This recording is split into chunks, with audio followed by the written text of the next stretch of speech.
Welcome to another live episode of Pleb Underground. We're thrilled you're joining us. Some of the topics we're going to be covering tonight: Bitcoiners, 100K parties. Is Microstrategy headed for a Hunt Brothers style implosion? Bitcoin strategic reserve. Scotty Pippen supposedly met Satoshi in 1993.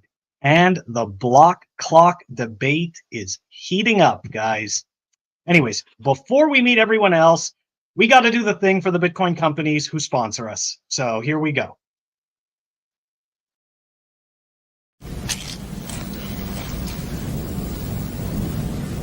It's like people only do things because they get paid. And that's just really sad. Pleb Underground is brought to you by KnowHue. Go check them out at knowhue.com. They are building Amazon for Bitcoiners, a one-stop shop for Bitcoin-only brands. New brands are going to be added every month, so go check them out. Don't miss what's happening at knowhue.com. Pleb Underground is brought to you by CypherSafe. You guys all know I am a pet rock enjoyer. Love the swag, love the collectibles. This is the ultimate Bitcoin collectible. That's right, guys. We're talking 16 ounces of solid titanium, the Bitcoin Rolo Triangle. Go check it out at CypherSafe.io. Pleb Underground is brought to you by ThunderFunder. Go check them out at ThunderFunder.com. ThunderFunder is a funding portal registered with the SEC and a member of FINRA. Their mission is to provide retail investors access to investments while supporting the growth of open source projects. They love Bitcoin. Check out their shitcoins. ThunderFunder.com.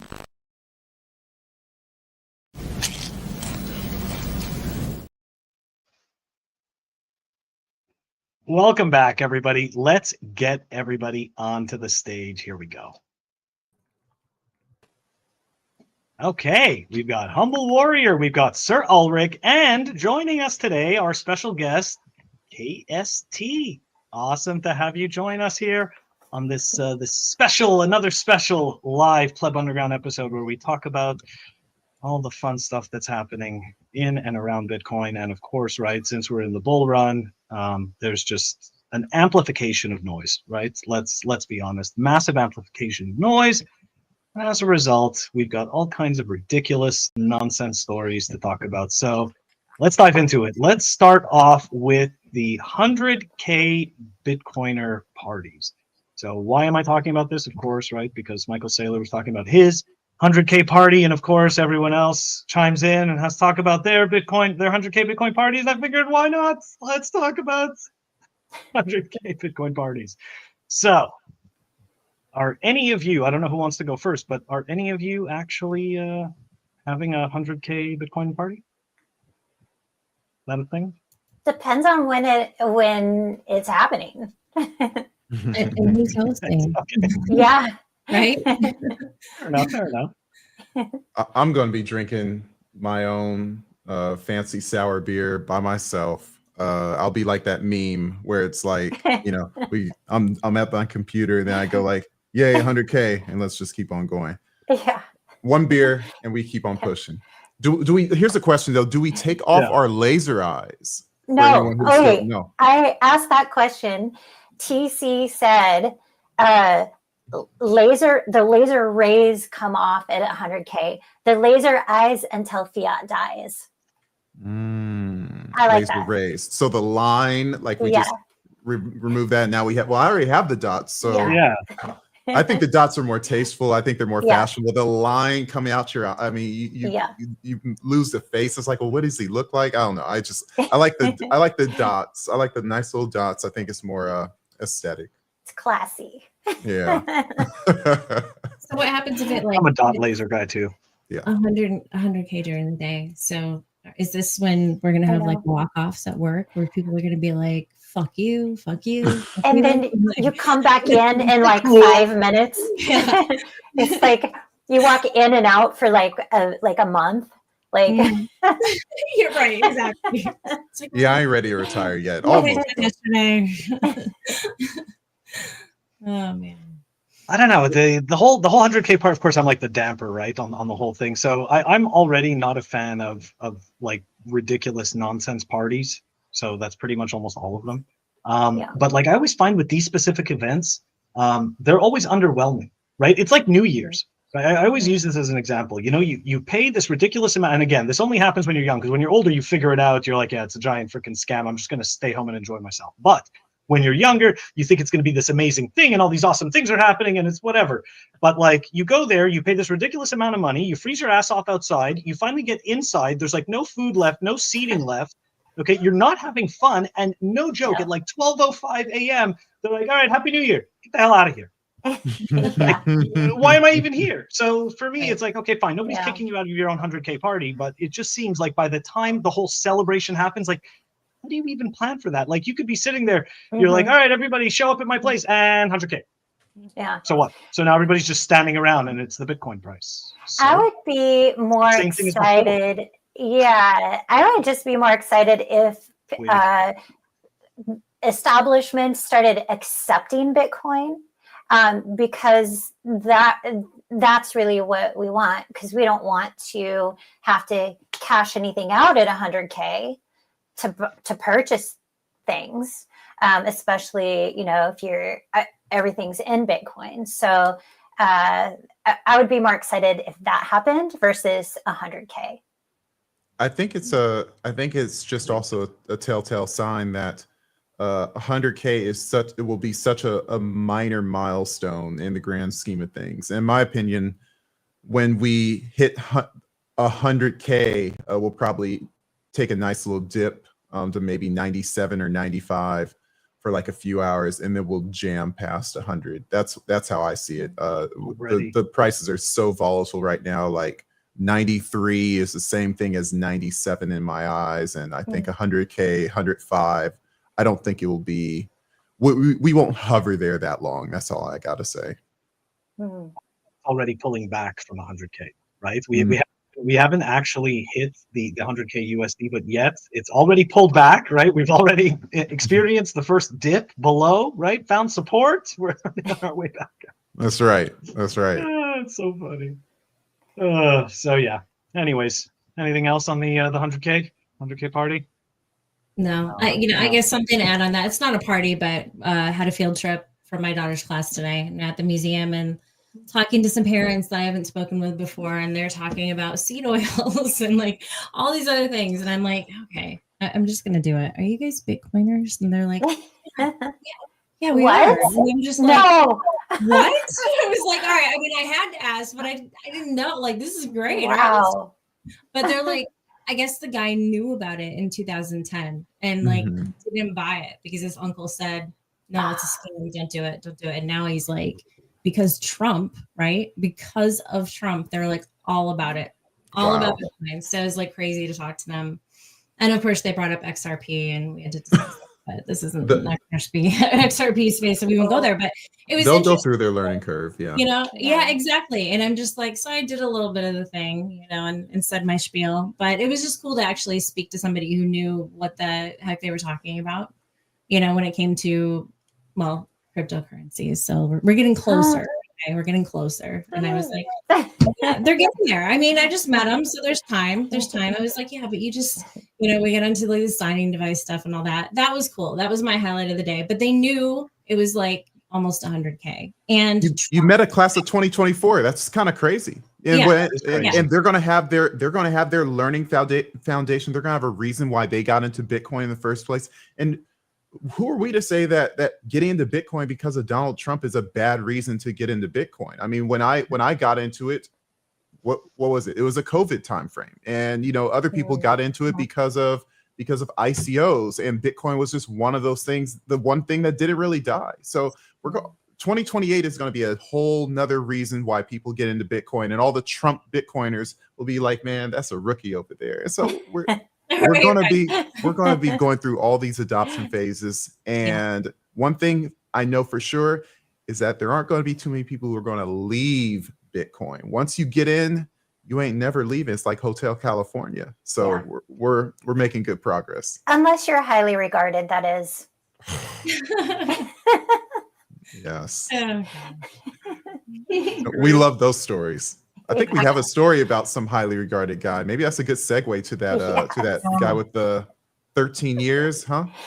Oh, we're not even going there yet. We're not even talking about James Ball yet. First we're gonna dive into some MicroStrategy stuff. Actually, Ooh, here I'm gonna yes. I'm gonna present. Hold on a second. Let's see. No, You're going to be navigating these screens. I'm not. Those are I'm not scary, navigating man. them. I'm terrible. Anyways, okay. So look, so the Bitcoin bros may be too young to remember, right? This is a tweet from Profits Plus ID. But this looks like the Hunt brothers on steroids, right? And of course, he's talking about MicroStrategy's announcement, buying another 51,780 Bitcoin for 4.6 billion. Mara announced 700 million is converted to acquire more BTC, and obviously they're talking about Semler Scientific. Okay, so all right, so essentially the claim is, right, the claim is that Michael Saylor is going to be cornering the market, or more specifically, MicroStrategy is kind of cornering the market.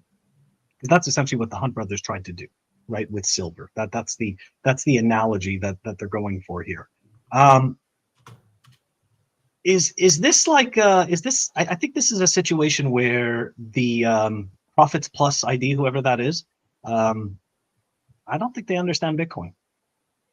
I'm not 100% sure that you can actually do what happened to the Hunt brothers in Bitcoin. So I don't know. It's like, where does the extra supply come from to dump on the market? Where did the other Bitcoins come from? So what did the Hunt brothers do? They cornered the market. They cornered the market on silver, and then how are they manipulating the market? Well, they essentially tried to buy up all the silver. They bought up all the silver. That they could essentially control the price. But to my knowledge, I'll go back and check, but I believe that a whole bunch more silver came onto the market and just cratered the price.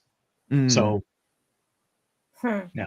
I mean, I can go back and check, but I'm pretty sure that that's what happened to them. Like there was no cornering the market in a market where you could just continually add supply. Like, what are you cornering? So what's like, are you asking what's his agenda? Like, what's his goal? No, not necessarily, but do we actually think that this scenario is what's playing out, right? Like, do we actually, like, is it believable that MicroStrategy is going to become this Hunt brothers type of implosion where all of a sudden, somehow, I guess he gets all the Bitcoin and somehow it implodes because, again, more supply came out. I think, yeah, which is not possible for Bitcoin, but he may be attacking the MicroStrategy narrative because I think because he retweeted Sam Callahan. Sam Callahan's talking about all these companies, MicroStrategy, Mara, Semler Scientific, buying more Bitcoin, and so it's like, hey, these companies, they're going to go bankrupt for buying a bunch of Bitcoin, essentially. And my thought is that, yeah, I think that there's going to be some companies that go bankrupt because the valuation of the company is based on assets on hand rather than productivity. And so whether that's a major mining company, I think a major mining company will go bankrupt during the next cycle. I don't know which ones, call it Riot, Marathon, Clean Spark, whatever. Someone's going to go down. I just think that's what's going to happen. In terms of MicroStrategy, I mean, if they're valued on Bitcoin, if their valuations on Bitcoin, we see if Bitcoin goes down 10%, MicroStrategy with all their leverage now, they're no longer a clean slate company. Go ahead. Okay, here, I just wanted to add to this. I do apologize, but it's just for everybody, right, for the viewers as well. So on January 7th, 1980, in response to the Hunt brothers accumulation, the exchange rules regarding leverage were changed. COMEX adopted Silver Rule 7, which placed heavy restrictions on the purchase of commodities on margin. The Hunt brothers had borrowed heavily to finance their purchases, and as the price began to fall again, dropping over 50% in just 4 days, they were unable to meet their obligations, causing panic in the markets. Okay, so that's what ended up happening to them. See that's very possible for a lot of companies that are valued based on how much Bitcoin they have and not how much profitability they can create. So MicroStrategy, like I was going to say, no, it's not. Bitcoin's going to be fine. But if Bitcoin goes down 20% in 3 days, what does that do to MicroStrategy? What does that do to the people who are holding MicroStrategy options? They're wrecked. MicroStrategy goes down 40% in the same time frame, and then all of a sudden it's a run on the bank the bank being those equities. But like you say, you know, it's like that doesn't. Bitcoin can deal with that. MicroStrategy is a, you know, Marathon is another thing. We'll see if they can survive that. But the bear market is coming. Who survives? Do you think the bear market is going to be as volatile as it was like over the last couple years? No, it doesn't need to be. I think if it even, I saw someone say, I think it was a Brady Swinson, maybe a little bit of hopium saying I can, you know, he says the bottom could be 40% only. That would be half of what the bottom is this past time. I don't think so. I think it's going to slowly scale up, maybe a 55%, maybe a 60%. But I just feel like there's going, you know, there will be blood on the street still. The question is who's going to be bleeding out and who's going to survive. And we shouldn't fool ourselves thinking this time is different. And that's what we do on Pleb Underground. We always remind people it ain't different until it happens. I'm a fool. You're a fool? I am a fool because I don't believe it's going to happen. I think we're going to have a bear market, but I don't think it's going to be as bad as it was. And if it is, I'm going to buy some more. Yeah, that's good. But I don't know.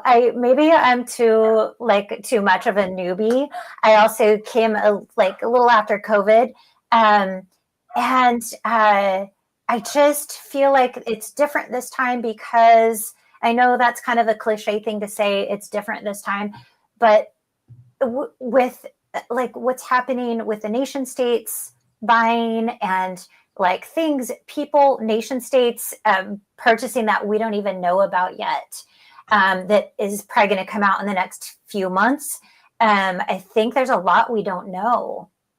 What do you think made the price go up $20,000 like that? I don't even remember it being in the 70s or even through 85. It was Trump. It was Trump, of course. I mean, come on. It's, you know, like everything is tied around that. Who else could have done this, right? Well, I mean, that's the narrative, anyways, out of you know, out of certain places. But also, no matter what, I mean, the halving was plus 6 months away, plus 7 months away. That happens that happened every cycle. So, you know, even every, which was coinciding with every election, even. Did we call it the Biden pump when it went from, you know, 3,000 to 20,000 back then? No, we didn't call it the Biden pump. Dark Brandon pump. You didn't have that name back then, but you know, I think that what we do have a Trump contingency where it's like, okay, he went to the Bitcoin conference. That means Bitcoin goes up. But I do think a lot of people who are buying Bitcoin now, I talked to my banking bro, you know, he's like, oh, like, did you buy a Bitcoin? Like all my bros are like totally like diving in. And then they're like, oh, you better sell. Like maybe you should sell when it hits 70,000. This was when it was like 60,000 or something. They're all there for fiat gains. So if people feel that the fiat gains are going away, they're not like you, KST, where it's like, oh yeah, you know, I'm here for the long run. If they sense a little bit of weakness, they're out. And the people who are in for those reasons, they're quick to jump ship. They don't care about my banker bro says like, don't fall in love with any stock. We fell in love with Bitcoin. So we have a different disposition. We'll win because of it and they'll lose, but our win will be over the long haul. That's why we have to have low time preference. Yes. Very good point. We're getting some good comments here in the. I'm missing them. I'm talking too much. Let's see. No, you're not talking too much. That's the whole point. That's Eastside Tony. Eastside Tony we're just going to sit here silent and wait for the comments. Eastside Tony saying Donald Pump is not a good comment. Eastside Tony, do better, man. Do better. Comments on. Donald Dump. Right? At least we didn't get a Donald Dump, right? It's better than Donald Dump. And I do appreciate Dave Elkin, right, holding us accountable, right? Go learn about the Hunt brothers. We did went and checked it out. So to that point, right? So they were leveraged, right? Again, in this particular case, MicroStrategy is actually holding all the Bitcoin that they are, again, claiming to hold all that Bitcoin, right? We're going to put that in asterisks because there's people arguing about, they don't know how much of it is being custodied in Coinbase, right? How much of it is being self-custody. All right, fine. Regardless of those things, okay? Let's just say that MicroStrategy holds all that Bitcoin. Well, I don't know if it's the same situation as the silver where they're levered up and they don't actually hold all this stuff.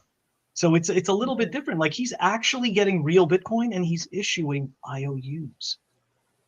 So I'm not saying that they can't implode. I'm just saying that I don't think it's going to be the implosion a la Hunt Brothers. But again, I'm not, the hell do I know? He's like, I feel like he's also got a strategy. Is it micro? Is it a micro strategy? Yes. So, I mean, when we were going down to like 15K, I remember there was a lot of talk about what's going to happen, to Michael Saylor, blah, blah, blah. I think he had it set up to where, as far as we knew, it could literally get down to $3,000 and he would be just fine. So I feel like I feel like he's smart. I don't think he would leave himself vulnerable to losing that bad. And I just don't know if we know what that is, or if there's something that wouldn't be public knowledge that he has up his sleeve. I don't know. What do you think about that? Does that sound like... He's a mysterious character, and he must. It's a tough call. Like, okay, did you guys listen to that? Did you guys listen to that Cantor Fitzgerald presentation that he gave? Oh, no. So Frito2x, fellow Bitcoiner, sent me the link to it, and Michael Saylor gave this presentation to Cantor Fitzgerald, obviously about Bitcoin, right? If there's anything else for me to talk about, so he was talking about Bitcoin, and something specific that he said is that it is not a currency, that it is not a digital currency. Specifically, that it is. I don't know what's happening here. Are you signing to somebody? Oh, he said nice jersey. Oh, okay. No, you need help. He's calling me Scotty Pippen, but this is Jordan. It's the closest I can get to that topic. I'm sorry. Jordan's the best. It's okay. We're not even going to go there, right? Like, there's a reason Scotty Pippen's so sour. We're going to get to that in a minute. But anyway, so Michael Saylor called it digital capital specifically. Right. So he explained that the dollar that the dollar sticking around is very important, but also specifically reiterating at the beginning that Bitcoin is not a digital currency, that it is specifically digital capital. So it was very interesting because a lot of times when we talk about Bitcoin, we talk about multiple qualities that it can have all at once. But he has actively chosen, right, for his particular narrative, which, whatever. I mean, we all kind of do that, but his particular narrative is that it is not currency.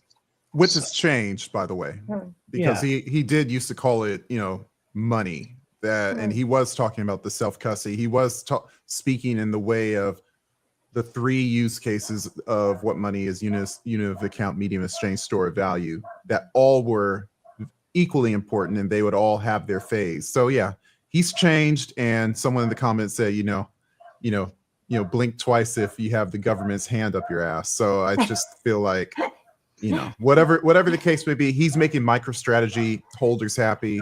But I think there will be a lot of, like I said before, blood on the streets when that bear market turns around, and even if it does only go to 40%.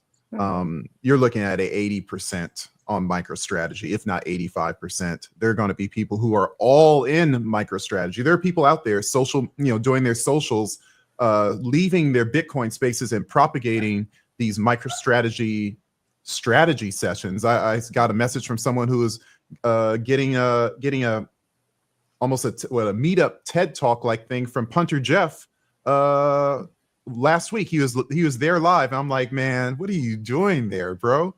But it's like the Punter Jeff, the Rye Quant storyline is more important than how Bitcoin is creating a more equitable money for all people in the world.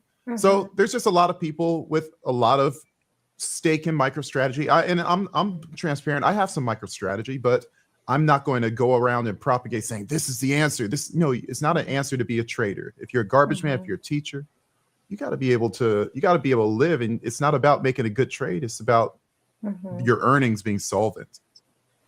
Yeah. And I mean, people are into Bitcoin for so many different reasons. I mean, it's just like there's a lot of different approaches, and but like you said, Bitcoin's going to be okay no matter what. And like you can't, like with the silver, you can't. I don't think, like you said, it'll go down 40% maybe, but it's not going to go away, and it'll come back. Yeah. So. And I don't think MicroStrategy will go away either. Yeah. Yeah, you just hold. I wonder what he's going to do with his company once he dies. Like, what's his long term? I mean, I am curious why he is buying so much. I am very curious about that. Some people are claiming that he's doing it for the government, and Inspiring Ideas actually made a comment alluding towards that at the beginning, right? About blinking a few times if the CIA has you. So that is a very good point. I wanted to bring up this comment that he's bringing up here, because this is I've also said this a few times, and I totally agree with this. The price would be the exact price regardless of the ex post facto justifications provided by degens. There was no COVID crash. There was no China ban crash. There's no Trump pump. And I think that is a very important point, right? Something that I know that I believe that a lot of Bitcoiners believe is that, you see, the money printer is going to happen no matter what, right? Like, they have no choice but to print this money, right? So essentially the events in the past, right? They're further and further apart because they just didn't have to print the money as often, but they always had to print the money. So people will suggest that these events are causing the government to have to print money because, of course, this is their framing, right? Look, we don't want to do this, but we have to do this. But the reality is that they have to print this money all along, because that's built into the whole entire process of how this works, right? Like, they never have to be accountable, and they just continue to print it. So all that happens is that they just tie the printing of it to these outsized events. So when you have one of these events occur, well, you could just go and tie this outsized printing to it. There you go. Oh yeah, we're gonna have to print this to fix this. It's just nonsense. And then people don't want to believe that. Sending missiles from Ukraine to Russia so that the whole money laundering scheme can continue. Yep. So, did you see that like a cable got cut today? Going to Germany, there was like a communications cable under a submarine cable. They whoa. Yeah, it was fun times. They don't want Europe to have any communication value or verbal information with Russia, because that would take out the United States monopoly. So it's like it's either lawfare or it's a psyop, psyop warfare. It's really or outright warfare. Either way, there's always a battle, and it's a battle for resources, it's a battle for control. That's why there's one thing that can't be taken out in those traditional manners, and that's Bitcoin. And it's these countries who think that they're being subverted should take heed to that. El Salvador's already done it. Bhutan, the small as a thimble, got more Bitcoin than probably France or Germany will ever have. It's really a tragedy. Yeah, definitely Germany. But it's a tragedy that people aren't waking up. But I think at certain milestones, 100K, 200K, these entities, these big entities will start saying, "Oh wow," and then we'll start seeing those blow off the tops that most people think would be irrational and impossible. Well, when people with more money than you could dream up start adopting it, you're not thinking, you just think it's going to be a retailer's game, like Donald Trump said, have fun playing with your Bitcoin. Well, when Canada says, okay, we're done playing around, we're done being second fiddle in the West, when Mexico says we want to do what El Salvador does, no one's expecting that. But when it happens, and that's the thing when people say gradually, then suddenly. Right. Yeah. That's kind of feel like is what's kind of happening right now. Like, I think we're in the beginning of a suddenly, it seems like. I mean, I can't believe we're in the 90s right now. It's like kind of, I can't believe it. But at the same time, it doesn't matter, but it does, but it doesn't. It's surreal. It's a little surreal. Well, Well, it makes See you how wonder quickly- like who's buying in now, right? Like Yeah. and so like people were speculating it's nation states, they're front running Yes. the US because they know, now that Trump's going to be president, Mm. they're buying in. So yeah, I think that's the intriguing part. You just kind of want to know what is making the price move this much this quickly. Yeah. I mean, we will all just speculate that there's less supply.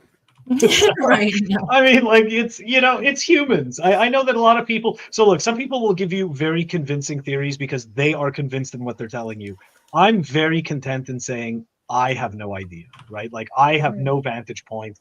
If I did, I'd be thrilled to share it. But really, for me, I could just chalk it up to human behavior, and I'll be happy with that simple explanation.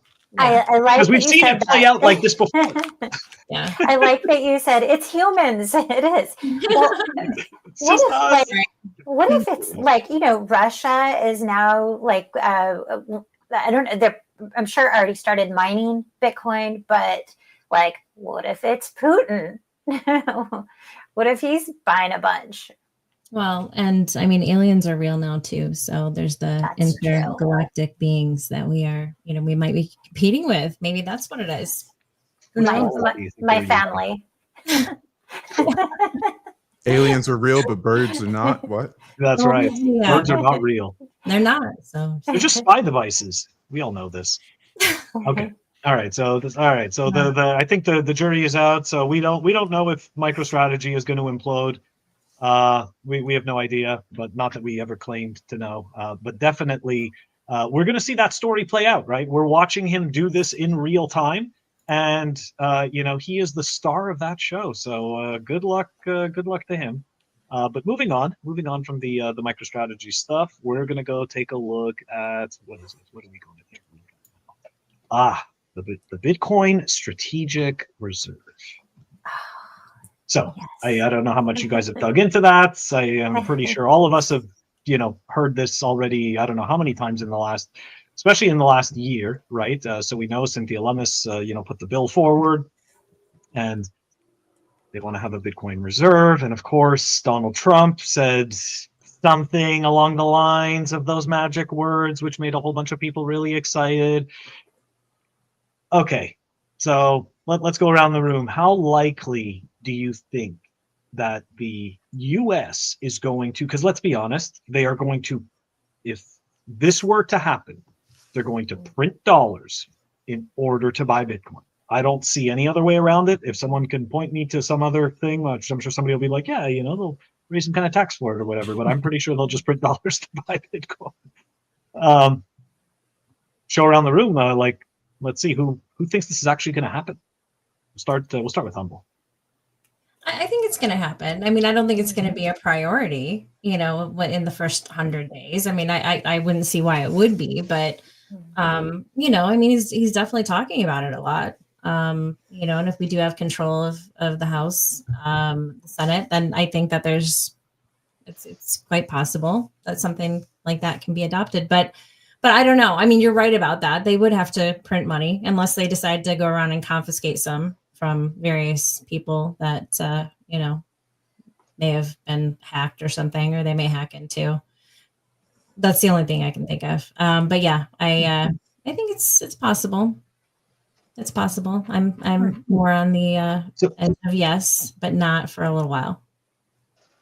If you were to give it a percentage, like what, just to get a feel of the, because it's possible could be 51%, so, or it could be 50%. Okay. But like, what are you like? Yeah. Yeah, like 75. I would say like 75%. Yeah. Right. I mean, it doesn't, I mean, how much It's pretty does it have to possible. be? So it's pretty possible. It has like a good average chance of being possible. Like, yes, I think it's, yes, 75%. I mean, it's, they're going to have to look at how much they actually want to purchase, right? I mean, how much do they actually need to get? It could be a very small amount, right? It's 200,000 over the course of 5 years. Yeah. But if that doesn't get approved, 200,000 or 2 million? They can do less than that if that doesn't get approved. And that wouldn't really be a big deal. So why wouldn't they do it? I mean, the thing is like, what are other countries doing? And I think that's what they need to take a look at. They need to see what other countries are doing because, and then I think that's what Trump is looking at. It's not like I love Bitcoin and it's the best thing. It's like these other countries are doing this. They're, we need to pay attention. This is a threat. And if it's a threat vector, then you have to address it and you have to take action. It's a good point. All right, KST, what are your thoughts? 1,000% yes. And I think it's going to happen very soon. I don't think it's going to get denied. I think it'll get approved immediately. Because like Humble was saying, and Trump kind of is talking about that. He wants to be number one at everything. So, I mean, I know everyone kind of had a little laugh when he was like, mined in the USA. Come on. That was a little silly, but I think that it's definitely going to happen for sure. Yeah. Okay. All right. So we've got two people on the yes side. Ulric. But wait, you have to do a percentage too. Okay, fine. Yeah, you're right. Sorry. Okay, she said at the beginning. 1,00000%. 1,000. She said, ain't no way it's not happening. That's exactly right. Okay. And hold on, before we get Ulric's take, I just want to point out JD said that they need to do it as soon as possible. So you can see he's also adamant about this to front run the world. So to your guys' points, right? Yeah. All right. So Ulric, what are your thoughts? Hey, does this happen? What is your percentage? Oh man! And then I'm going to give my terrible answer. So you're right. So not Polymarket. Kalshi gives a constraint that will it actually happen before 2026? And in my opinion, I don't think. Right now it says a 57% chance that it will. Those bills, especially when they're complex. Or even controversial, they can take 6 to 12 months to iron out the details. I think Lummis first brought up that bill in July of this year. And so we're kind of in the fifth month. Trump got elected. They're talking about it again. Maybe by July or even August. I mean, that's again, printing all that money to buy 2 million worth of Bitcoin. I think it's 2 million of Bitcoin over a 5-year time frame. That's what I think. When I think about that, I think about, long story, let me give the bottom line up front. I don't think it will happen. I don't think it will happen in this time frame. I think, and it's not going to be like no, never. I think it's going to be, they're going to look at the state of the market. They're going to look at where things are in terms of price, in terms of narrative, in terms of social, what is it called? Sentiment. And I just think there's a value in rug pulling all the people that are looking forward to it. Imagine all the Trump Bitcoiners. They're buying Bitcoin because why? Because Trump said it's okay, and because he's going to pump their bags. All the bankers, all the trading bros. And so when we're looking at when this could possibly be accepted, Bitcoin, I'm still a believer in the cycle, the bull market. I still believe that Bitcoin's going to 2 something, 3, maybe 3 something. Mm-hmm. And if they're going to vote on, and all these congressmen are saying, I get to be here for 2 years and before I have to go for re-election, and you're asking me to sign off on a bill that's asking me to buy a whole bunch of Bitcoin that's higher value than it's ever been before by far, and you want me to vote for yes? What if we just wait to see if it dumps? And then they get their researchers, they call people like me or like you guys, and who know the cycle. It's like, theoretically it's supposed to, dump in next year. It's like, well, why are we voting to buy it at the top of the market right now? Why don't we just wait and see? In fact, why don't we ruin everyone's party and say no? And we don't know when it will happen. And then all of a sudden they start pumping their bags like BlackRock did in 2022. So I just think that it's beneficial to send out a negative message, kick off the bear market, and essentially buy the dip in the next cycle, if you will. Sorry, it's not going to happen.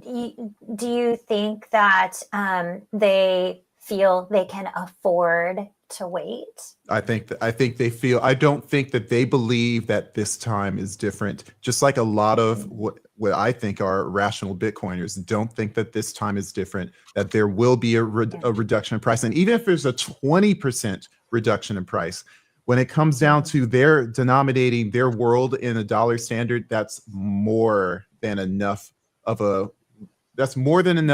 risk to take on to save a little bit of dollars.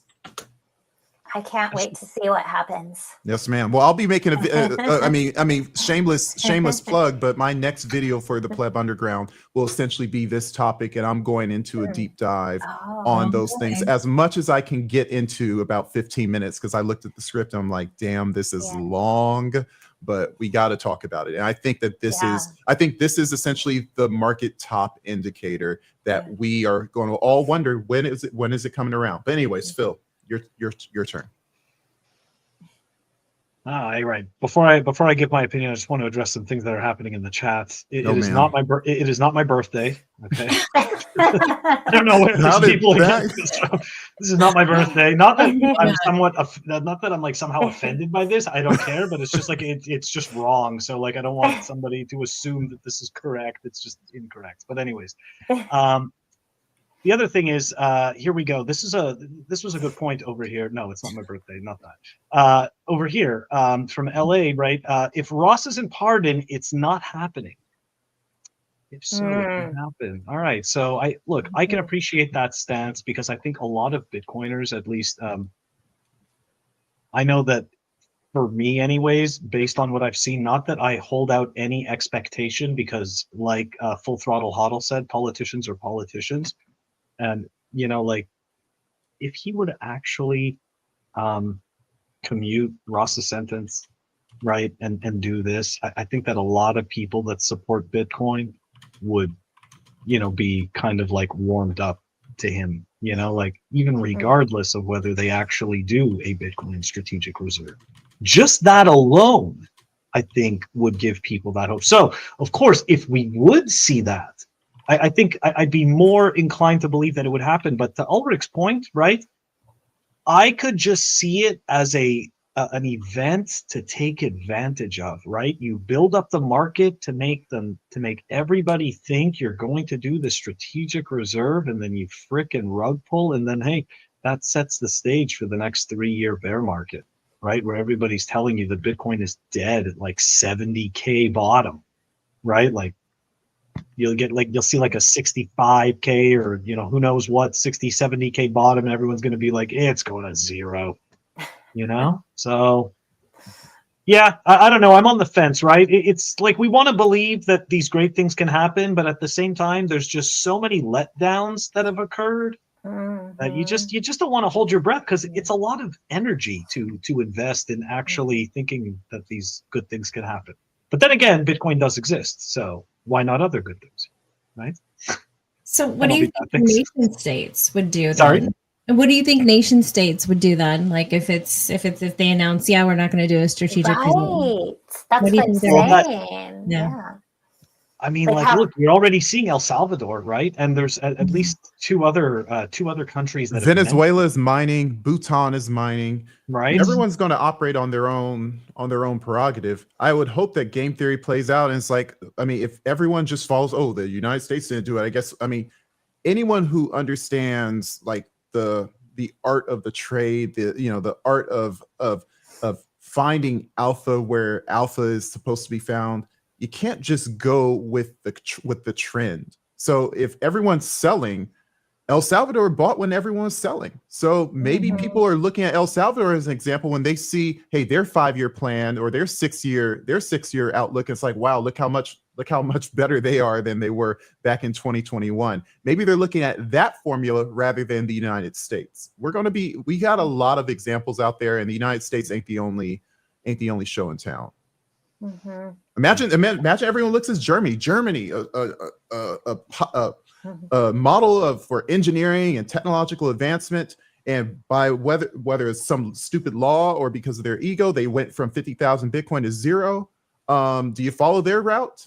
A lot of people should be whatever they're, whoever else has some Bitcoin. Canada, should they follow Germany or should they follow El Salvador?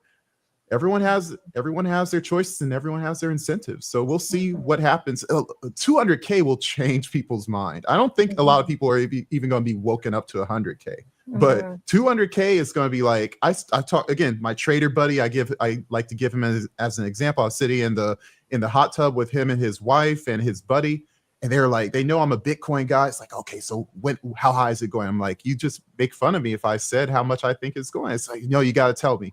It's like they talked to me when Bitcoin is at 22,000. I said, I talked to you when it was at 22,000. It says 60K now. I said it's going to 325, and they're like, what? No way. I said, there's no way it's not going below 180, 190. They're shocked. But guess what? That was before the Trump pump or whatever you want to call it, the pump at the end of this year. People's minds are going to change, and that always happens every 4 years. Yeah. Yeah, and it's still early. It's still cheap. Honk is being bullish over here. It's going to $1 million. Honk is in the chat. That's right. Honk is in the chat. He shows up once in a while. Honk Hogan in the house. He's awesome. They're eating the Bitcoin. They're eating the stats. I love that you said, Tony. I haven't heard that yet. Yeah, that's a good one. What is that from? What is that from? Wait, what is it from? I don't know. Isn't it the Trump song, right? The dogs. Oh, that's right. Okay. I was like, I've heard something like that before. It's been too long. You haven't heard it for like a week or something. I forgot. Why do we only have 3 likes? We have all these people watching. Y'all are lazy. Smash that like button. God. Even Tony asked at the beginning, and we're terrible too, right? Like I should be saying this stuff. I'm always bad at that. Smash that like, guys. If you like what these these people said, smash that like. I got smashed. I didn't even smash it yet. I just hit it. Now we have 4. Come on now. I know we're doing better than that. Let's go. All right. JD says 16 likes. Okay. Oh, I only see 4. I have to refresh. You got to refresh. All right. Oh, my bad. Okay, so moving on. Here we go. Now we're going to get Sorry? He said the like button got shadow banned. Oh, we have 21 likes. That would make sense for us. I totally would. It would. Absolutely. Or for the course. Wait until you hear what I have to say later. No, I'm just fine. We're not getting shadow banned today. No. Just give us a little time, right? Just give us a little time. We haven't been doing too many of these live shows. People actually seem to like them. We enjoy doing them, so let's just give it a little time. All right. Yes, sir. Moving on. Let's go take a look at. All right, guys. Everybody's favorite story. Everybody's favorite basketball player. You know the story here. We're not all strangers to Scotty Pippen, right? We saw the video. We saw the video of Sailor's face, right? That's a meme. I mean, that is instant meme drilled into everybody's mind. The look when he said that he met Satoshi. Oh my gosh. And that he might have a story. All right, so let's go around, right? Let's go around. KST, we'll start with you. What are your thoughts? Did you see this video first of all? I saw the meme. Did he have a story, or he just said it? I honestly have no idea. I'd have to hear the story. I just know that clip. Ulric, you're muted. You're muted, Ulric. Oh yeah, you're muted, Ulric. Yeah. No, he keeps on having a dream. Yeah, I saw the clip. Like, the dream of it. His dream, and he keeps on tweeting it. And it's not him, obviously, because it's the same. Like every 2 months, he says the same thing. Like I had a dream, I ran into Satoshi, and now it's. So I don't think he says much more than that. It's just a. When he got in 2019, he got in 2019. I think I heard that too. Is that correct? I didn't think way back then. Really? But recently, he said it like 3 times this year. The way he says it, though, is what cracks me up. He's just like he's reminiscing on a good time. He's like, yeah, I met him back in 1993. No sweat. Good time. Yeah, it's like, it's like, what were the circumstances? What did you talk about? He shouldn't mention 1993 too much, because any basketball fan would know that was the year I'm pretty sure he bailed on his team. It was either 93 or 90 or 98 where he's like, I'm not playing because like you're not paying me or something like that. It may not have been 93, but he's always been not the most reliable teammate. It's not a good dude.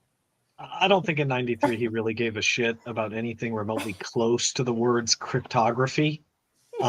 So the idea that he like bumped into Satoshi and this guy was just like, hey, let me tell you about this peer-to-peer electronic thing I'm going to invent in like 20 something years from now. And of course, Scotty Pippen was like, yeah, tell me more. You know, I'm this famous basketball player and I'm going to stop and listen to this story. So interesting. Yeah. It's fucking nonsense. So I think it's safe to say Pippen is tripping. Ooh, that's good. No, you like didn't that. just go off on that. Yeah. Write that Definitely down. something. That's like a It's, hashtag or something now.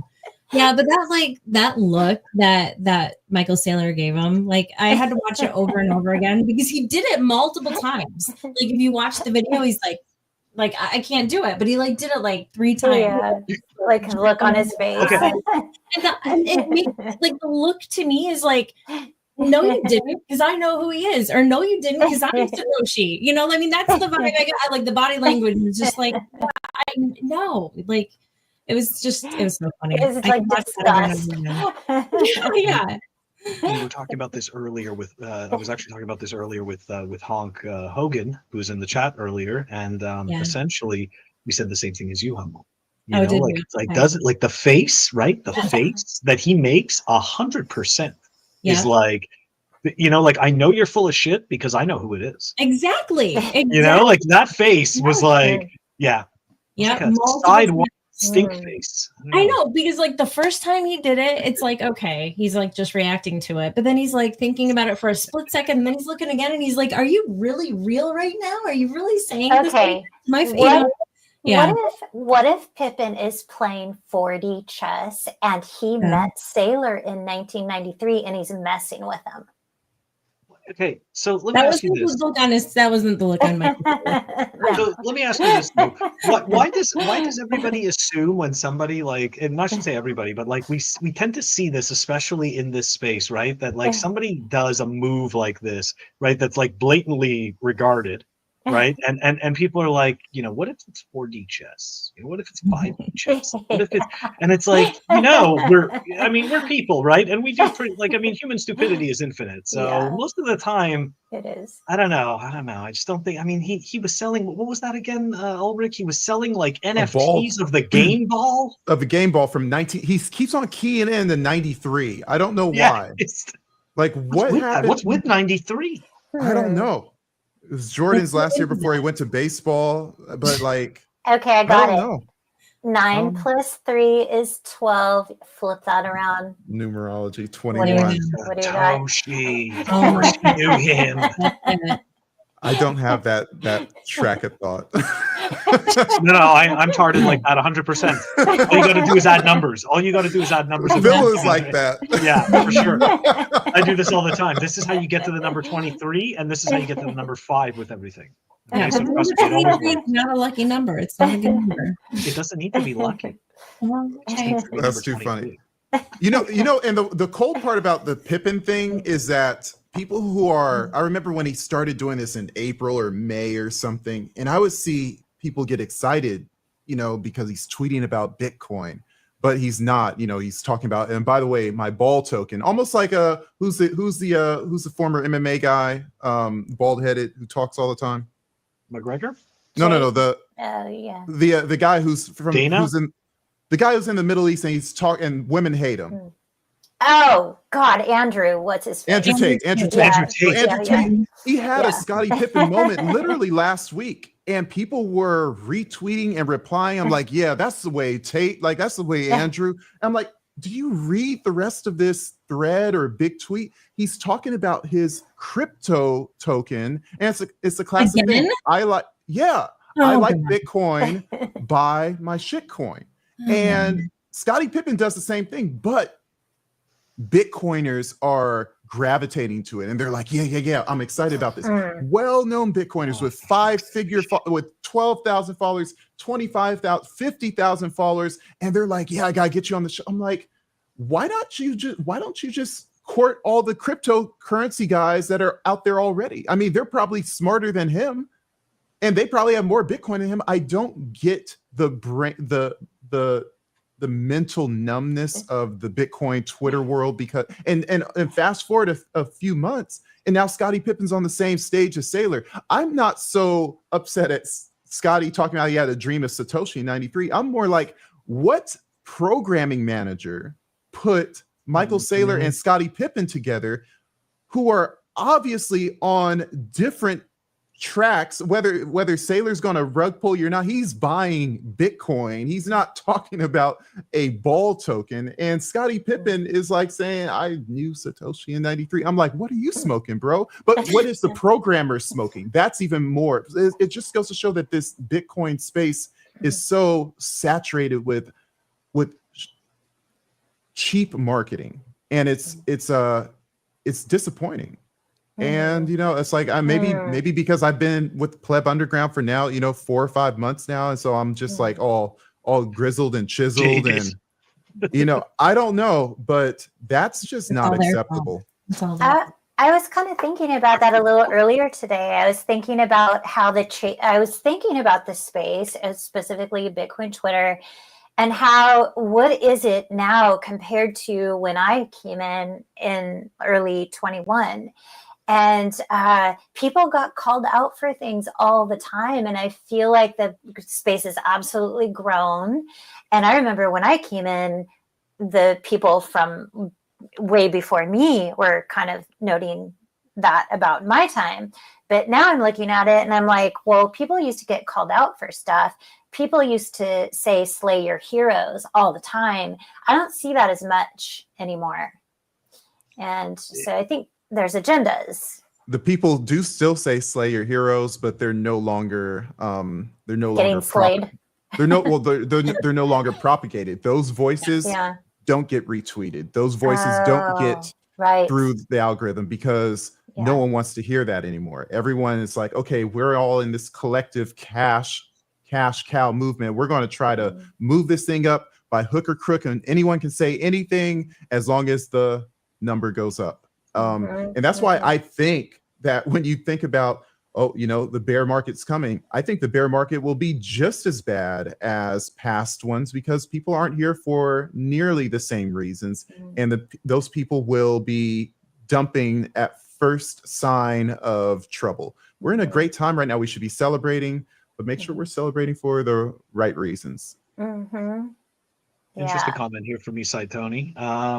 So I can't disagree with that comment about Swan necessarily, but look, it's about clicks and views, okay, and the means justify the ends. So I mean, if you're not doing right, if you're not doing these shady things, I mean, this is the way that it was framed to me. But if you're not willing to do these things, then you just your heart's not in it, and that's it. So apparently, doing crappy things is just what needs to be done, right, in order for Bitcoin to succeed, apparently. What is that? Of course, I obviously don't believe that, but what is that? That philosophy from what is that philosophy from? What's his name? From the guy from the three-letter FTX, effective altruism. Yes, effective altruism. I wouldn't be surprised if people went through a psychology test in the Bitcoin space, that there would be a lot more effective alts than admitted. At least Sam Bankman-Fried was willing to admit that he's an effective altruist. I believe that there are a whole lot more of them than meets the eye. Do you think it's different? I mean, like, what is different this time is we have the ETFs, and we had all of these glorious discussions about the ETFs and people that were pro and people that were like totally against it, and it's kind of like there was just middle mushy ground that we all came to, aside from the ones that were like super pro, like, yay, we love the ETFs and trust them and they're wonderful. So like I feel like there's like this little level of acceptance that we all begrudgingly had to have. So now that's there, so you don't have people coming into the space with this bull market saying, oh my God, well, how do I, get my Bitcoin off the exchange? And because that's the only way I can do this. And that's what you're saying is safe. Now they're like, I'm safe because daddy government has it in my ETFs. Yeah. So it's like, it is different this time, Yeah, it's much more of the the NGU crowd, and it's much more of the polished NGU crowd, right? It's the legacy money. It is the real chartists, so to speak, right? It's not the Plan Bs where like nobody was paying attention to them, and it's like, hey, I can do this thing in Bitcoin. Nobody was paying attention to me wherever else I was. But I think that's like this unfortunately where we're at. Absolute revolution, and now it's like, oh, but there are these other guys that are actually interested now, and it's the guys you don't like. Well, which is okay, because Bitcoin is for your enemies, and Bitcoin is for people. Yes. Yeah, it's for anybody. It's not for everyone, because people will deny it until the end of time. But it's for anyone, and however they manifest it. If they want to use a Bitcoin bank, then by all means go ahead. But I care for the newcomers, that they have to hear those our narrative, the self-custody, the be your own bank narrative, and we get shut down because we have so propagated the people that have essentially effective altruism, which will do anything to get the number go up. And now we've put them on a platform. They have control of the algorithm. They have control of the narrative. So people like us have to fight so much harder. And so we're doing that, one day at a time. But it's not gonna be easy. But the bear market may wake some people up.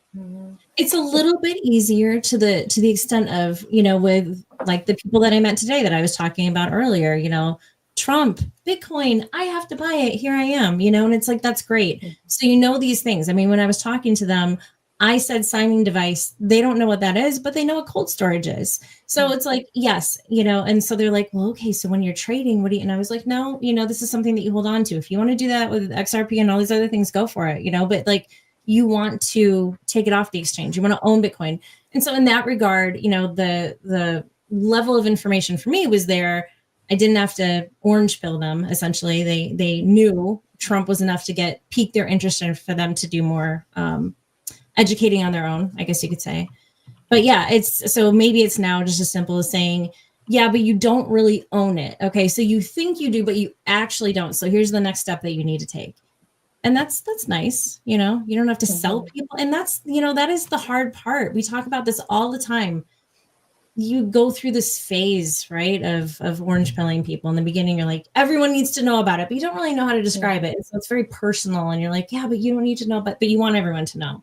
And then you get to the point where you're like, all right, I need to read the people. What do they really need to know? And even still, like I struggle. I'll read the room. It's like, all right, where are they coming from? And it's overwhelming. So like, if they've already done the research and they already know that they're interested, I mean, then we're just here to shepherd them on, guide them on their way. And that's nice. That's a good feeling. It takes a certain personality, I think, to hold be your own bank. Like, so many people are just like, have to have things done for them. I don't know why. I can't imagine being that way.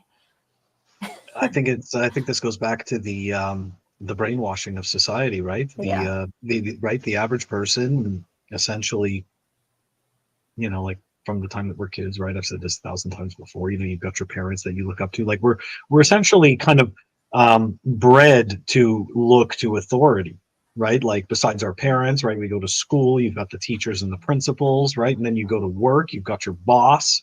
The boss has their boss, right? The CEO of the company. And then, of course, all the time, wherever you are, no matter what, there's the government.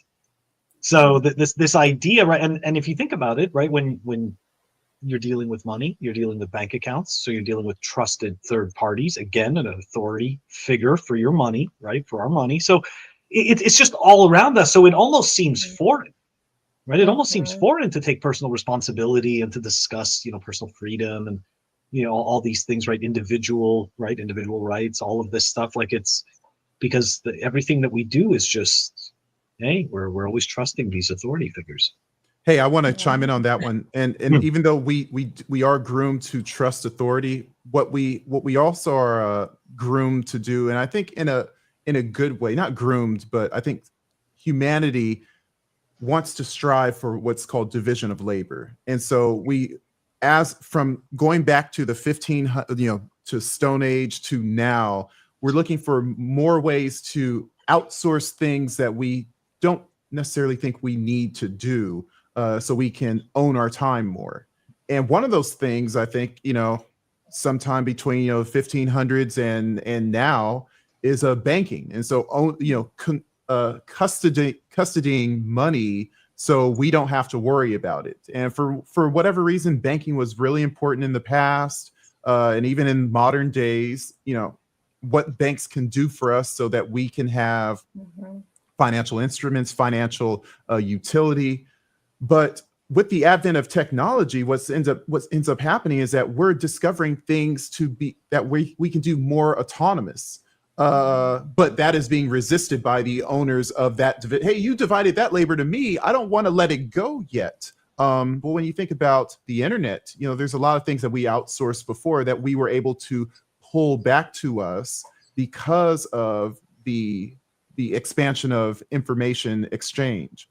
And so what's happening now is that the people who were outsourced that responsibility to hold our money, to own our money, to govern our money, we can now take it back, but they don't want to give it up. And it's much easier to give up information. Information isn't as profitable as money incarnate. And so that's the fight that we're dealing with. And of course, they also have a propaganda machine. They'll tell you that you don't want to give up you don't want us to give up our responsibility. You need us. Over time, people are going to realize that, hey, that use case that you're doing with that Bitcoin, I don't need to do it with Wells Fargo anymore. Oh, wow. So that people are going to have to discover that in their own experiences. Well, and it's like they have it backwards, and we don't need them. They need us because they need to rehypothecate our money. And my screen is freezing up. I don't know if you guys can still hear me. You're good right now. We can hear you fine. And you're not freezing on our side, so. No. Oh, there we go. So I don't know where I got where I left off. We didn't even notice you freezing. Yeah. So they're just rehypothecating our money. So they need us. We don't need them. And so people have it backwards. People don't even know that their money is being rehypothecated. They don't know that they can't go in the bank and take a certain amount of money out. So it's like they work for us. They're supposed to be there for our benefit, and that's what they're supposed to be doing. But we are their benefit. So it's people don't understand that. Well, and they twist it. I mean, you think about like the past couple of years, they were putting if you were going to withdraw anything over $10,000 and you were over a certain age, that they were not going to allow you to do that because it wasn't safe, because cryptocurrency, there are all these scams. And it's like, well, that may be true, but at the same time, maybe it's because they know that like some of these boomers want to pull out a hell of a lot of money, and it would kind of hurt them. It would kind of hurt the banks if everybody was just able to do that. So it's like, no, they want to make it sound like they're looking out for you, but they're not. That's not what's actually happening. The trust thing, I know you want to move on, Phil. I can tell, but the trust thing that you said earlier, not really resonating. Am I making a face? Yeah, I can just tell. I can get the vibe. I know you want to move on, but what you said was really important. I got to work on that. Sorry. Hide it a little bit better. It makes me so uncomfortable. Right? I'm sorry. Okay, sorry. Continue. So you think about trust, it really only takes one time for things to change. I think about experiences that happened. Somebody I can see in the comments, they were talking about parents, and that's true. I can think about the one time I was swimming with my mom. We were jumping in the waves. We both got pulled under with an undertow, right? That moment on, I couldn't trust that my mom was going to keep me safe, and I was safe with my mom. My mom driving in the snow, I always thought I was safe with my mom in a car. Then, we got on black ice, car spun around. The dog was going to get groomed that day. So the dog's all over. Well, I knew after that, I didn't feel safe in the car with my mom anymore. So it's I think a lot of us have had these moments where, maybe some of us weren't pulled ourselves because we found out the information that we're like, wait a minute, these people, Bitcoiners have issues with banks. I mean, that's what it was for me, of course, but everybody has something different. It just takes one time, and So yeah, I hope more people kind of clue into that and see and understand what's really happening. Kind of faded out there. Sorry. Actually, your audio is really good. It's I like was gonna tell you that in the private chat. I'm like, I don't know what you did, but your audio got better. I changed it. I changed the setting on my Roadcaster to podcasting. They use like a podcast setting, and I don't know. Now what it's like people have done bassy before. and stuff, you know. So. Yeah. Want me to sing? I can sing some Barrett. Oh, Ulric. See? Yep, you knew it. Of course. There we go. You can do your deep voice. Can you do your deep voice now? Not only, now that you're asking, no, I can't. I can't do it on cue. I know how that is. Okay. All right. All right, so we're gonna move to the last topic before we're wrapping up. Okay, and the last topic is another contentious topic, and for this one, I am going to attempt to share the screen and not suck. All right, so here we go. It sucks how so many keystrokes. It is. It's way too many keystrokes, and I don't like it, to be honest. There you go. Mm-hmm. All right, but can anybody actually see? Okay, good. Okay, perfect. All right, so guys, the Blockclock. Depends on how I'm old. used to doing all this stuff in Zoom, so I'm doing all this in Restream. It's all new to me. I'm a you know, like Yeah. I'm a tourist, so for me, I'm very rigid. Anyways, so here we go. All right, the Blockclock. We kind of know what's been kind of going on, right? But essentially, here we go. The TLDR. All right, this Bitcoiner. Okay, he was just having some fun. Thought it was okay. Apparently, it was not. And NVK is so upset that he felt he had to file a GitHub takedown request. Okay, so what is he talking about? Here we go. He had been working on a BTC clock since April 2023. Started of some sort of bet where he challenged myself to make a BTC ticker as cheap as possible. Just ordered 7 e-ink displays on AliExpress and with the intention of showing information related to Bitcoin using an ESP32. And guys, I'll add the link, obviously, you know, to the to the show notes so that everybody can see the whole entire story. But the point was just so that everybody gets the gist of it, right? Essentially, his GitHub repo for that project has been taken down, obviously at the request of NVK. For the people who don't know, NVK, or more specifically, CoinKite makes. Yeah, I'm not 21. Anyway, sorry, just seeing these comments. But essentially, CoinKite makes this product called the Bitcoin clock, and then there's the Bitcoin clock mini. And I know that, you know, to people who think that money is irrelevant and they just have hundreds of thousands or thousands of Bitcoin, it costs nothing to buy one of these overpriced clocks. But anyways, it is really, it's an overpriced clock, and you know, it's a flex to say I have so much money that it doesn't matter, you know. And I appreciate it. I think it is a nice, you know, I think it's a nice piece, you know, for the people who want to have it. There's the Blockclock Mini, which is like $500 or $600 or something. Yeah, I know. Also, kind of. But anyways, right? How much is the big one? Thousands. Okay. Okay. Yeah, it's thousands. And then, of course, there's the one you can get from CryptoCloaks, which is the Pleb clock made by White Rabbit, which is like $30, and it just says 1 BTC equals 1 BTC. It's not there's no digital mechanism to it. It's literally just 1 Bitcoin equals 1 Bitcoin. And anyways, so this gentleman, Jury, DJURI or DS Bars, you know, he made this product, which is a very affordable, right, block clock, which I understand the designs look similar and everything like that. But yeah, I guess, you know, long story long, like,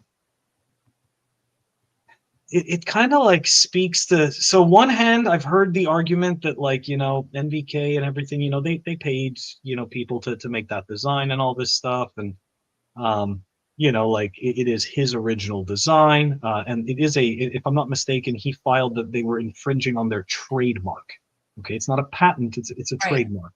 Mm-hmm. So I can get that aspect of it.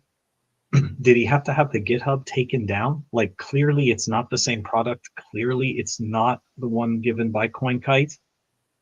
It doesn't have their brand on it. Sorry? It doesn't have their brand on it. Yeah, it's not. Like, so is this just petty? Yeah.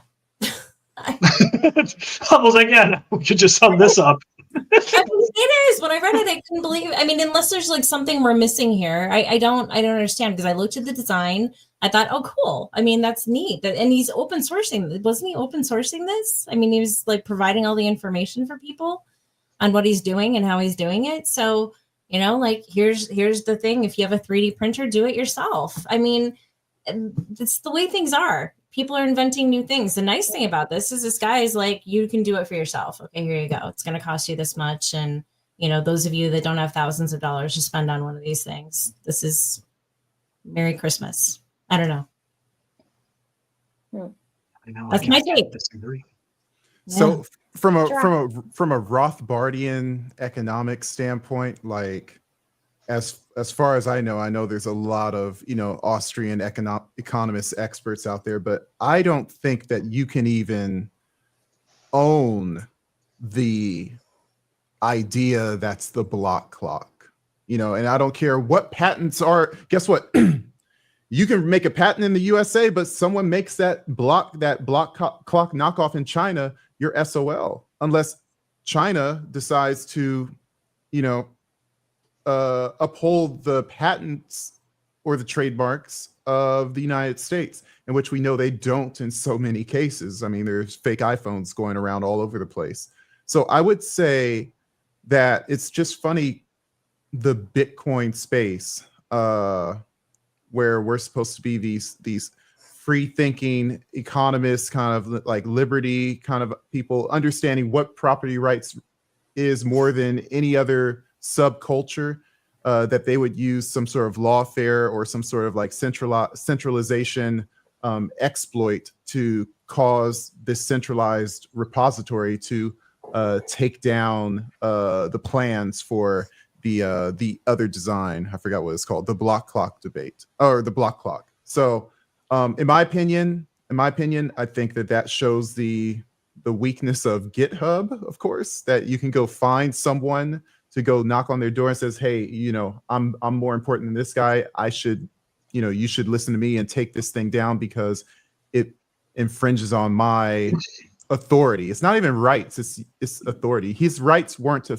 infringed. He could still make his expensive block clock, just as someone made a cheaper one.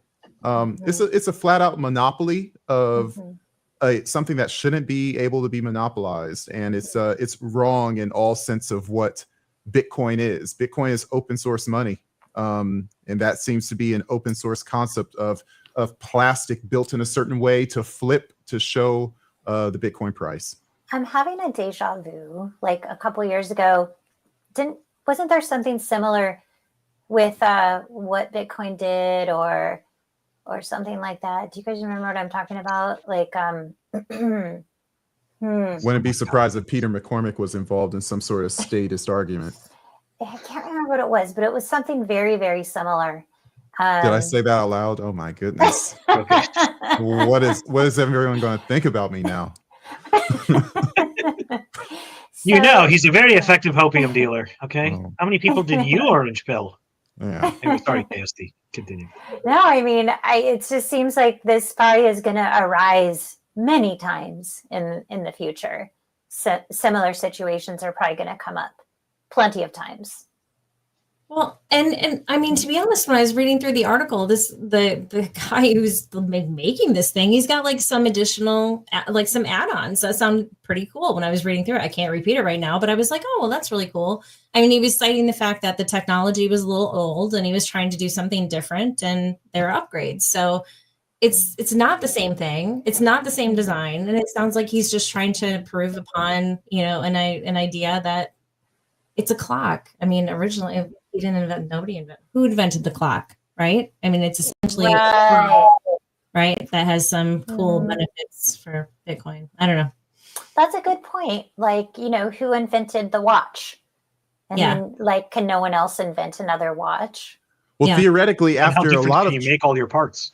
After patents in 75 years for America, I mean, yeah, you don't own the design of a clock or Mickey Mouse, or the original version of Mickey Mouse, which just came off of a trademark, you know, last year. In fact, here's a fun swan story. I'll let you all know. Mickey, the Steamboat Willie trademark came off trademark, so anyone can use that image for their own benefit. And so people in the Swan, what is it called, the chat, I forget what, Microsoft Teams, but the other one I forget. I was there and I'm not anymore. But anyways, so our internal Slack, chat, someone the Slack. Yeah. That's right. So the Slack, someone said, oh yeah, we should like show Mickey Mouse holding a Bitcoin. It was like, hey, sponsored by Swan. I'm like, I don't think that design has passed its 75-year mark. So someone's bright idea was, we're going to show the modern Mickey that was designed in 1980 to promote Bitcoin and Swan. I'm like, that's a smooth way to get yourself a lawsuit. So you should look at what those things are more clearly. It's a 75-year time horizon for that specific design. So yeah, no one should be able to trademark a flip clock. It's crazy.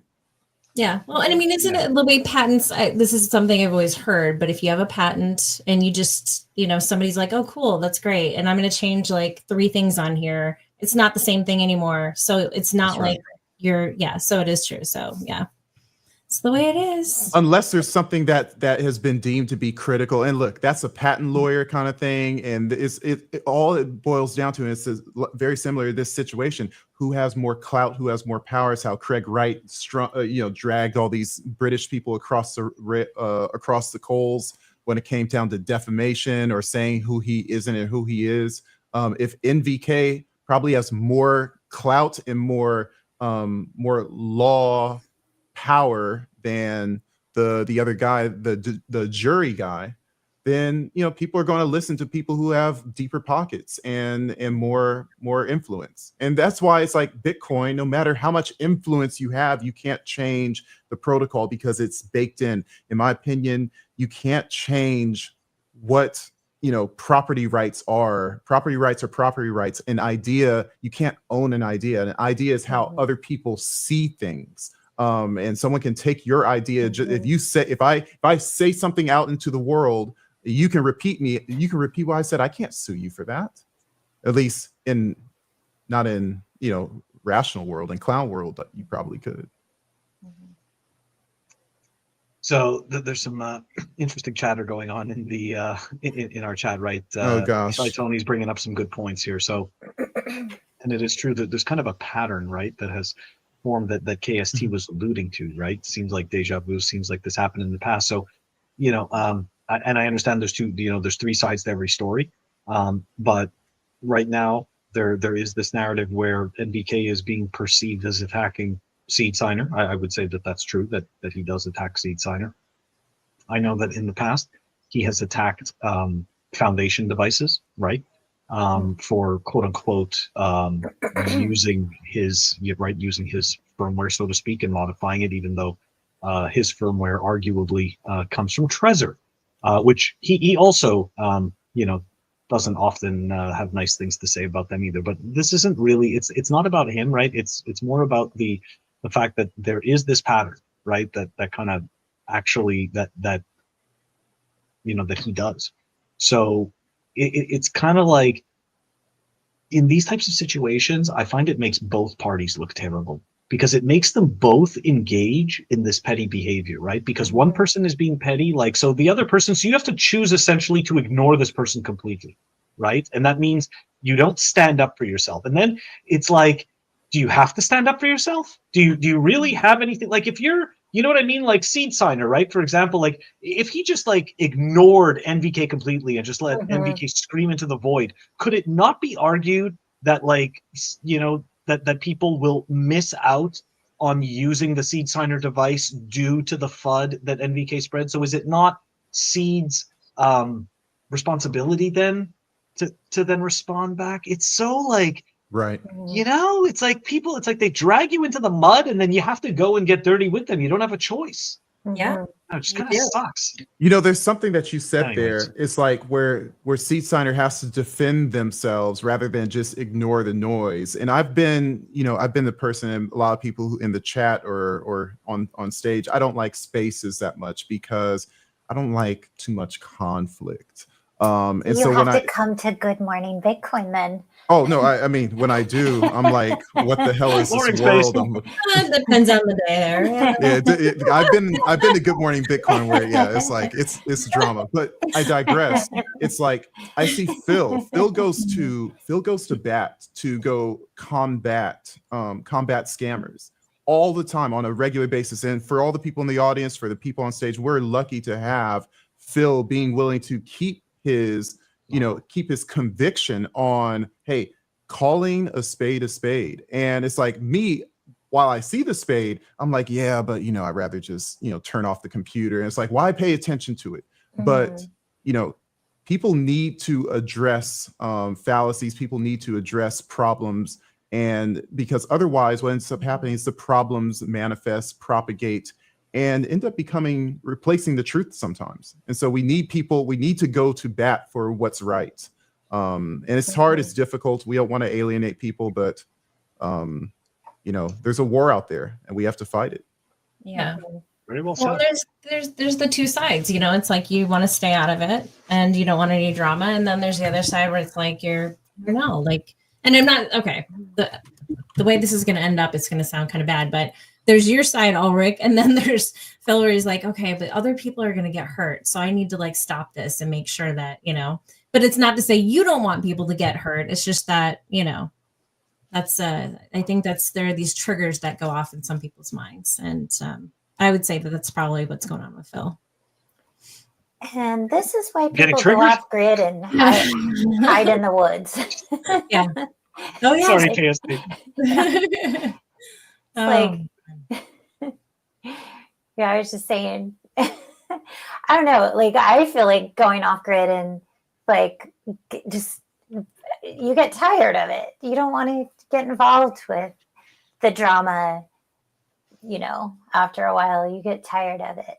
So, And people give you shit, to be Yeah. fair. To be fair, because you'll go and you'll make a comment or something, or you'll choose to take a stance, right? And somebody else just simply doesn't want to see it, right? So it's not even about you, it's about them. And of course, right, everything we do, as much as people may or may not want to accept it, right, everything a individual does is about that individual.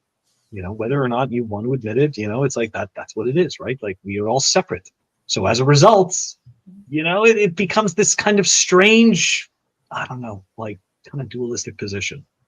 Anyways, You got to get some representatives. so I'll so send my representatives. we need some reps, but so before we wrap up, I guess this whole thing, personally, I'd like to see this guy be able to offer his product. If you don't know, everybody can sell you a car, right? But there's a reason that somebody goes and pays the premium for a specific vehicle, and it's because they like the way it makes them feel, or it's the way that they think other people will perceive them, whatever the reasons are. So the point I'm trying to make is that, that product that he made, right, that CoinKite made, it stands on its own. And I find that with all their products, right? The cold card stands on its own. I don't see why you have to go shit on foundation devices. Just make your thing, right? Make your thing and win in the right? Just make your thing and win in the field. You don't have to go and crap on these other people. Seed Signer's doing an open source thing. You know what I mean? It's just just win at the battlefield of ideas. I think that there's this strange idea that somehow competition always has to be this ugly thing. And I think that we don't understand how to truly cooperate. And I believe that we can have all different types of products actually competing in the spirit of cooperation. And I know that sounds insane, but just imagine if we all compete to make better products and we're good competitors, that we actually end up raising the bar for everyone. I know it sounds crazy, right? Because you can't have everybody moving up, right? It's just, you got to have an individual that stands above everyone else. Otherwise, what's the point of winning? But I mean, what you're talking about is not foreign to any other industry. When you're thinking about shoes, even Nike, for instance, has different tiers for all the different shoes that they can make. They'll either sell the $200 basketball shoes, the $150, the $100, or the $50, and there's a market for each one of them. And guess what? in a competing shoe brand, Reebok may only compete at the $100.50. Another brand may say, hey, we'll compete with you at the 150 and 200. They understand where they fit. And I'm surprised that CoinKite, such a respected brand of CoinKite with that famous Blockclock that costs thousands of dollars, I don't think that anyone with a millionaire who there's probably their target audience is going to look at that and say, you know what, instead of buying that Gucci version of the Blockclock, I'm going to go get that free one. Like, no, you have money to burn. You're going to burn it for the clout. Like, that's your market. So I'm surprised. I think it's an egotism. It's a power. It's an authoritarian kind of struggle. It's like, I'm here and I don't want anyone to touch my little walled garden. And so we hate walled gardens, but we're turning our little worlds into all these little walled gardens. And it just, some people have to check themselves, but really it's don't do as I say. It's like you preach one way and then you walk another way. What is this hypocritical? Yeah. That's very dualistic. All right, guys, we're gonna wrap it up. But before we do, give everybody a chance to say goodbye, show your stuff, talk about whatever you want very quickly, and we will start first with KST. How can people find you and all that good stuff? You can't find me. Oh, you can't find KST, damn it! What about on Twitter? Can they find you on Twitter? You can find me on Twitter. Sovereign Hodler is my handle. I thought your name was Humble. I thought for some reason. Yes, KST. Sorry. Oh, and for anyone who's wondering, yes, Humble and I are obviously sisters. Yeah, it's oh my gosh. Yeah, we've known each other for a couple of years now. It's fun. I know. It's amazing. Well, I guess a lot longer than that if we're sisters, but that's the story. Is this the first time you've seen each other? Yeah. I mean, I heard she was beautiful and I heard she was amazing. And then, you saw my reaction when I saw her. I was like, she's beautiful. She's gorgeous. Well, I don't know. I just thought that was like a friendly Your voice was a little whack. I thought that's how girls greet each other. Yeah. I feel like beautiful. Oh, no. I've seen you before, Humble. First, I don't know, like maybe pictures. Maybe I saw you. Maybe I saw you in a podcast. I don't know, but I feel like I knew what you looked like. Yeah. There have been pictures. And I think I saw. I guess I don't have any pictures really. I don't post pictures. And so, yeah. Just in the pool, but we can see your face. Everything else is great, but I can see your face. Like I was turning into a mermaid that day. Yes, so yeah. But yeah, she's based. She's fun girl. Lots of fun. Nice. Likewise. Very nice. Mm-hmm. Humble. Thanks for having me here today. Of course. Oh, we love this that. is so This is fun. a great cast. We love your face. So fun. Yeah. That was a lot of fun. Yeah. And we didn't even get a chance to talk about it, but like I remember, okay, so one of the stories that I know, Phil, it's like 9:14. I'm sorry. No, don't worry. What is this about that? Hold on, let me check the clock. Yeah, Okay, I know. go Yeah, right. Check the block clock. Make sure you look at the right one. I can't afford to look at that clock. No. Like you were telling me, gosh, what was it? The eggs, the eggs that you boil, the special name. What are they? The poached eggs? Or yeah. It was like 3 minutes. You have to do like a special way. Yeah. And vinegar, you have to put vinegar in the water. So I learned from that. And you would be talking about these different things that you're making. And then there's one time in a space where you totally lived off grid, like growing up. I'm like, dude, you can fight bears with your bare hands or something. It's insane. Yeah. I did touch a bear. I did actually. It was dead. It was a dead bear. But I did touch a bear. Yeah, but I will share in Good Morning Bitcoin. I am making so much food this week. You have no idea. Like I'll share with you like 20 different things. I hope you guys are having a good Thanksgiving. I hope you're going to eat lots of good food and fall asleep on the couch And Yeah, Oh, oh man. absolutely awesome. All right, Humble, you want to show your stuff? Tell everybody where they can reach you, where they can find all your stuff. I saw there was a few people that were asking about your hat in the chat. throughout the show. Oh, this is a It's- Satoshi trucker hat. This is from the Orange Habit. It's made by Sovereignty, one of my brands. So the storefront that I have is the Orange Habit. And the brands I have are Sovereignty and Nikki Nakamoto, and I have a children's line as well, which is Lil B, but they are all on the orangehabit.com. So that, and then this is my, this was inspired by Elon Musk. So this is my 1984, like Orwell. I love like it. this, can't, well, it's not going to zoom in on it, but anyways, yeah, it says, I like it though. Very nice. yeah, it says war is peace, freedom is slavery, ignorance is strength. And I guess that's like a, pretty cool little thing for 1984. And I've got like, I had no idea you had these lines. This is amazing. yeah, it's so much fun. I love it. I really do love it. So yeah, if you guys want anything right now, I've got the perfect shirt for Thanksgiving, and you might actually get it by Thanksgiving if you order it now. It's I told you, and then it says "so" on the back, and then there's one that says HFSP on the front, and then I love it. a little graphic in the back that kids will look at and be like, so you don't even have to say anything. You sit at the table and no Everyone words. at the table Yeah. You don't have to say a word. Yeah. Or you buy everybody in your family one of those shirts, because that's what somebody said. They were like, yeah, I need like 17 of those. I'm just going to put them on the table. And on X, I'm Humble Bitcoiner. That's me. Sweet. Awesome. Thank you so much. Ulric, got any wares to shill before we wrap up?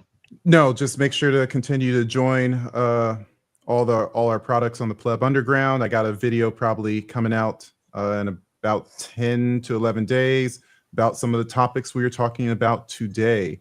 Also, make sure to check out my podcast on Coinbeast Media, where I'm always interviewing proponents and advocates for liberty. The podcast is called Eyes on Liberty, and I'm releasing next few videos will be Count BTC at Count BTC, and Adam Semeka is also my last two interviews, and I should be having a lot of very interesting people over the holidays. Don't miss it. Thank you very much. He's a very good dude. I had a really interesting conversation with him. And he should be joining us on Seems Pleb like one of the Underground real Live ones. in the future. Yeah, Yeah, he'll be he joining us definitely either December, January, February. We'll put him on the list. Oh, Yep. So that's it. Hey, you're making the schedule. All right. All right. I'm You a heard it here scheduler. first. He's scheduling. That's it. We're gonna have Adam Semeka. All right, guys.